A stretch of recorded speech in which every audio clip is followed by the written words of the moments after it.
আপনাদের খাতা দেখে আমি ঠিক করব কাকে কতটা দুইব। আপনার এই ল্যাঙ্গুয়েজটা আমাদের কাছে ঠিক ক্লিয়ার হচ্ছে না স্যার। আমবাগানের ভাষায় বলছি তো, তাই বুঝতে পারছেন না। এবার কোম্পানি বাগানের ভাষায় বোঝাচ্ছি।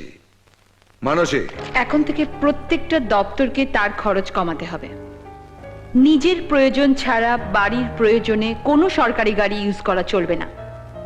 একটার বেশি দুটো টেলিফোন দেয়া হবে না। দপ্তরে না থাকলে ঘরের লাইট পাখা বন্ধ রাখতে হবে। রাজ্যের উন্নয়নের জন্য প্রত্যেকটা মন্ত্রণালয়কে যে টাকা অ্যালট করা হয়েছে অর্থ দপ্তরকে তার হিসেব দিতে হবে।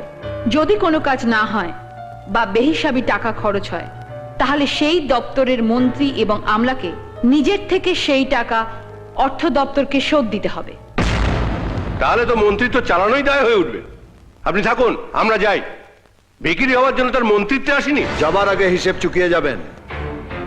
হিসেব না মেটালে কাবলিওয়ালার মতো পেছনে পড়ে থাকবো। রনে বনে জলে জঙ্গলে যেখানেই গা ঢাকা দিবে আমারে দেখিতে পাইবে।